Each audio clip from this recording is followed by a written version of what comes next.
diadaptasi dari kisah nyata tentang perjalanan Kapten Eisner Mikkelsen yang melakukan ekspedisi memperjuangkan tanah Greenland dari tangan Amerika. Dalam ekspedisi itu, dirinya hanya ditemani seorang mekanik yang belum pernah menjelajah sebelumnya dan harus bertahan hidup ketika kelompoknya meninggalkan mereka berdua. Selamat datang di Prapergu dan mari kita mulai ceritanya.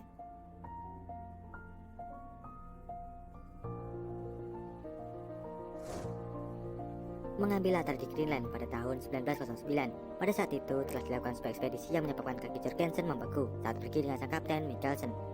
Mereka berdua kembali ke tempat perkemahan untuk menyelamatkan kaki Jorgensen yang sedang membeku. Karena tidak bisa disembuhkan lagi, sang kapten harus mengamputasi jari itu. Di malam Natal, Jorgensen mulai membaik dan mereka melakukan pesta untuk merayakan Natal. Di tengah-tengah mereka berpesta, sang kapten membicarakan mengenai ekspedisi yang sedang mereka lakukan. Mereka akan melanjutkan mencari hasil ekspedisi dari tim yang telah gagal sebelumnya. Di saat perjalanannya dengan Jorgensen, kapten menemukan sebuah jurnal dari mayat penjelajah dan sebuah peta yang menunjukkan tempat lokasi penanda. Lokasi penanda adalah sebuah tumpukan batu yang berisikan sebuah pesan yang dibuat oleh penjelajah sebelumnya. Kapten ingin melanjutkan ekspedisi itu lagi. Ia berniat mengajak yang lainnya karena Jorgensen telah cedera. Tapi dari mereka semua tidak ada yang mau menjadi sukarelawan untuk menemani kapten, karena mengetahui medan yang akan mereka lalui sangat berbahaya. Dari tim itu, Ivar Iversen adalah seorang teknisi yang baru bergabung. Ivar menanyakan kenapa tidak ada yang mau menemani kapten. Sambil bercanda, mereka mengatakan bahwa mereka tidak mau mengambil resiko karena mereka memiliki keluarga di rumah. Mengetahui hal itu, Ivar pun menemui sang kapten dan menawarkan dirinya sebagai sukarelawan yang akan menemani ekspedisi itu. Ivar mengatakan bahwa dirinya bisa menembak dan akan belajar mengendalikan anjing. Sang kapten pun akan mempertimbangkan dirinya. Ivar mulai belajar mengendalikan para anjing itu dan kapten menyuruh Jorgensen untuk mengajarinya. Ia mengatakan dalam ekspedisi, Ivar dilarang memberikan kasih sayang kepada para anjing itu, meski dirinya memiliki anjing kesayangan bernama John.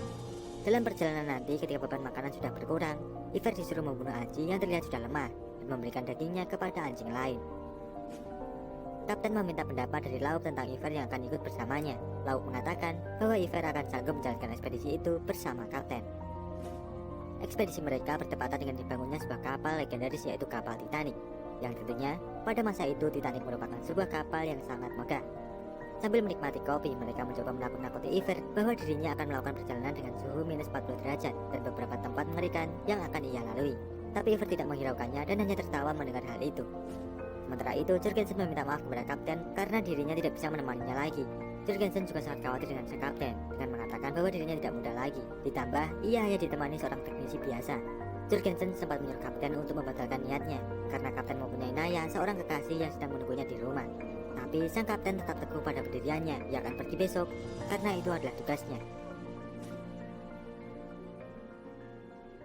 Berangkatlah mereka berdua dan akan kembali pada bulan Agustus mendatang.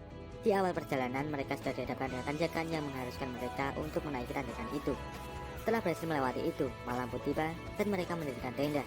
Di malam itu mereka membaca sebuah koran tentang perjalanan sebelumnya dan ternyata mereka membawa sebuah mobil. Hari ke-26, sampailah mereka di tempat yang pernah membuat penjelajah sebelumnya tersesat dan badai tiba-tiba muncul. Terpaksa mereka harus menghentikan perjalanan. Ivar menanyakan tentang apa yang terjadi kepada penjelajah sebelumnya. Kapten tidak mau menjawab dan lebih baik Ivar tidak mengetahuinya. Yang pasti, kapten hanya menemukan satu jasad bernama Bronlund dan dua lainnya menghilang. Pagi pun tiba dan mereka siap untuk melanjutkan perjalanan. Sebelum berangkat, kapten menyiram papan keretanya dengan air panas agar memberikan lapisan es tipis yang membuat kereta berjalan dengan mudah. Tapi sayangnya, kereta mereka berjalan terlalu kencang. Ivar yang belum sepenuhnya dapat mengendalikan para anjing itu harus terjatuh dan hilang kendali. Kereta miliknya pun masuk dalam jurang yang membuat beberapa persediaan makanan ikut terjatuh, termasuk anjing kesayangannya yang harus pergi karena Ivar gagal menyelamatkannya. Dari kejadian itu, mereka harus kehilangan persediaan makanan anjing untuk 2 minggu, persediaan teh, dan beberapa kaleng makanan. Tapi mereka harus melanjutkan perjalanan dengan sisa perlengkapan yang ada. Saat mereka beristirahat, Ivar selalu bertanya dan ingin tahu tentang sang kapten mengenai penjelajahan dan ekspedisi yang telah dilaluinya. Ivar bertanya, apakah sang kapten tidak memiliki orang istimewa yang menunggunya di rumah. Kapten menegaskan bahwa dalam pekerjaan ini dirinya harus bebas, tanpa beban, tanpa harus memikirkan orang di rumah. Di dalam tenda, mereka saling mengobrol dan berkhayal tentang foto yang ditemukan Ivar di dalam kapal. Mereka memberi nama khayalan kepada wanita yang ada di foto itu. Kapten memilih satu wanita yang ia beri nama Naya, yang dimana saat itu Ivar belum mengetahui bahwa Naya kekasih asli dari kapten.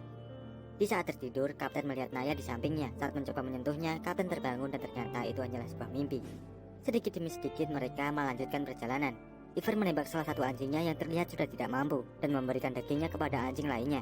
Hari ke-84, mereka hampir kehabisan persediaan makanan dan Iver merasa mulai putus asa. Tapi dengan optimisme yang dimiliki oleh sang kapten, mereka harus melanjutkan ekspedisi itu. Setelah berjalan dengan bekal seadanya, mereka pun akhirnya berhasil menemukan tugu penanda. Dengan cepat, kapten membongkarnya dan menemukan sebuah pesan dan beberapa kaleng makanan. Setelah membuka pesan itu, mereka sangat senang. Karena pada tahun 1907, para penjelajah berhasil membuktikan bahwa Greenland adalah satu dan tidak terpisah oleh apapun. Amerika telah salah dan mereka tidak berhak atas tanah itu. Namun tidak cukup sampai di situ, mereka harus kembali dan memberikan bukti hasil dari ekspedisi itu. Hari ke-132, mereka berhadapan dengan sebuah badai yang sangat besar yang menyebabkan salah satu anjing mereka mati. Iver mengambil hati dari anjing itu, tapi sayangnya hati anjing itu beracun dan membuat mereka muntah. Dengan sisa anjing tersisa, mereka melanjutkan perjalanan untuk kembali sampai mereka benar-benar kehabisan makanan. Iver mencoba berburu dan dirinya melihat seekor anjing laut. Saat sudah dalam bidikan, para anjing tiba-tiba menggonggong, membuat anjing laut itu kabur. Disusul dengan suara tembakan dari kapten, membuat Iver bergegas menghampirinya. Ternyata, kapten diserang oleh beruang putih besar dan ia berusaha melawan. Dari kejauhan, Iver menembak beruang itu dan berhasil membunuhnya. Akan tetapi, beruang itu mati menimpa kapten menyebabkan dirinya tenggelam dalam air. Iver menahan tali kereta yang mengikat kapten dan menariknya. Kapten pun berhasil diselamatkan. Tapi sayangnya beruang itu telah membunuh dua anjing mereka dan tersisa satu anjing. Saat terbangun dari tidurnya, Iver melihat anjing itu sudah mati dan ketika keluar, kapten telah merusak kereta dan membakarnya. Kapten mengatakan bahwa mereka tidak memerlukan itu lagi. Jarak yang akan mereka tempuh sepanjang 320 km untuk menuju kapal dan akan melanjutkan perjalanan dengan jalan kaki. Hari ke-164, mereka berjalan dengan membawa sisa perlengkapan dengan cara menggendongnya. Dan mereka melupakan satu hal, bahwa daratan es yang mereka lalui kini sudah mencair sehingga membuat sebuah aliran sungai yang cukup besar. Kapten mengajak Iver untuk menyeberangi sungai itu meski dengan penuh resiko. Tapi sebelumnya mereka membuat tugu penanda dan meletakkan pesan yang mereka bawa, agar jika mereka gagal dalam penyeberangan nanti, pesan itu tidak ikut hilang. Dengan penuh hati-hati dan konsentrasi, mereka saling tolong-menolong melewati daratan es yang mulai mencair. Perjalanan panjang mereka seakan terbayarkan setelah mereka melihat yang kapal dan camp sudah di depan mata. Tapi ternyata kapal itu sudah hancur dan tidak ada siapa-siapa di sana. Camp pun kosong dan tim sudah meninggalkan mereka berdua. Scene lalu berpindah ke sebuah ruang pertemuan yang menghadirkan Laub dan Jorgensen bersama para menteri. Laub menceritakan kronologi tentang hancurnya kapal karena sebuah badai yang mengharuskan mereka untuk kembali dengan bantuan pemburu paus. Tim sudah meninggalkan persediaan makanan di sana untuk 1 tahun. Meski begitu, menteri tampak tidak senang karena mereka meninggalkan Kapten Mikkelsen. Dengan demikian, negara harus mengeluarkan dana tambahan lagi untuk menjemput mereka berdua. Ditambah lagi Kapten Mikkelsen hanya ditemani seorang teknisi yang namanya tidak tercantum dalam daftar awak kapal. Dan pertama kalinya, Iver pergi ke Arktika. Hari ke-242, mereka berdua terpaksa tinggal di sana dan berharap ada yang menjemput mereka. Menurut pengamatan sang kapten bahwa akan ada kapal yang datang 1 tahun lagi. Sambil bercerita dan menghayal di sana, Iver bertanya kepada sang kapten bagaimana jika ada seorang perempuan yang datang dari seberang menggunakan balon udara. Kapten tersenyum sambil menceritakan pengalamannya. Singkat cerita, kapten bermimpi bahwa batu penanda yang dibuatnya telah dihancurkan dan pesan di dalamnya berantakan. Saat itu juga kapten mengajak Iver kembali ke batu penanda dan mengharuskan mereka untuk kembali dan menempuh jarak 320 km. Mereka mengunci camp dan Iver berniat meninggalkan catatan jika ada yang datang nanti. Tapi kapten mengatakan tidak usah karena mereka akan kembali dengan cepat. Hari ke-439, mereka telah sampai di tempat batu penanda. Dan ternyata benar, batu penanda yang mereka buat ternyata sudah berantakan. Tapi untungnya pesan yang mereka simpan masih selamat. Setelah mengambil pesan itu, mereka langsung kembali. Di tengah perjalanan tidak sengaja mereka menemukan sebuah mobil yang digunakan oleh tim ekspedisi sebelumnya. Hari ke-471, sampailah mereka di camp, tapi mereka kaget karena camp yang mereka tinggalkan dengan keadaan terkunci sudah terbuka, dan ada sebuah catatan yang ditinggalkan di meja makan yang bertuliskan bahwa ada yang telah mencari Edgar Mikkelsen, tapi tidak ada tanda. Mengetahui itu, Iver tidak sengaja mengucapkan sebuah kalimat yang membuat kapten marah. Perkataannya menyinggung sang kapten yang tidak mau meninggalkan catatan sebelumnya. Kapten sangat marah dan menghancurkan kereta yang mereka miliki. Scene lalu berpindah lagi kepada Jorgensen yang melaporkan bahwa pelaut yang mereka suruh untuk menjemput sang kapten tidak berhasil menjemputnya. Tapi Jorgensen masih yakin bahwa sang kapten masih ada di sana. Akan tetapi menteri sudah mulai menyerah karena mereka sudah mengeluarkan banyak uang dan menteri menyatakan bahwa ekspedisi itu tidak bisa dilanjutkan lagi. Tidak terasa mereka berdua sudah melalui 3 Natal, yang artinya sudah hampir 3 tahun mereka di sana.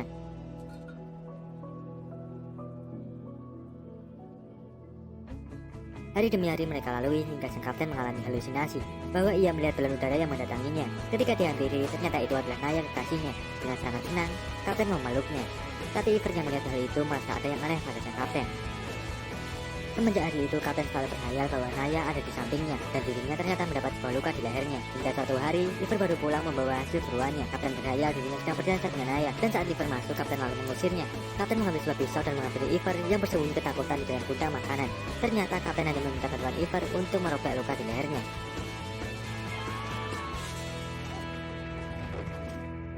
Masalah halusinasi Kapten semakin parah ketika Iver menceritakan tentang mimpinya bahwa kekasih Kapten memilih dirinya. Sontak hal itu membuat Kapten sangat marah dan mengajar Iver. Iver mencoba menenangkan sang Kapten, tapi kemarahannya tidak terkendali. Kapten mengambil sebuah senjata dan berniat menembak Iver. Untungnya Kapten dapat mengendalikan amarahnya, dibantu dengan Naya, wanita khayalannya. Setelah kejadian itu, mereka saling meminta maaf dan Kapten mengakui kesalahannya. Di saat mereka mengobrol, tiba-tiba terdengar suara yang mendekati camp mereka. Ketika dilihat oleh Kapten, ternyata itu adalah seekor beruang kutub yang mencoba masuk ke dalam camp. Mereka menahan sekuat tenaga agar beruang itu tidak masuk, sambil berteriak untuk menakut-nakuti beruang itu, dan beruang itu pun akhirnya pergi. Hari ke-865, mereka terbangun mendengar sesuatu yang datang mendekati camp mereka lagi. Kapten mengambil senjata dan bersiap untuk menyerang. Ketika dibuka, ternyata itu adalah Jorgensen dan rombongannya, datang untuk menjemput mereka. Jorgensen langsung membawa mereka pulang dan dengan cepat memberikan pesan yang dibawa Kapten Mikkelsen kepada Menteri. Dengan begitu Kapten Mikkelsen dan Iver berhasil menjalankan tugasnya. Di hari Menteri mengumumkan hasil ekspedisinya, Kapten kedatangan wanita yang dicintainya, yaitu Naya. Iver pun kaget karena dirinya mengira bahwa Naya hanyalah sebuah khayalan. Terlepas dari itu semua, mereka berdua telah menyelamatkan Thomas Greenland dari tangan Amerika. Dan cerita pun tamat.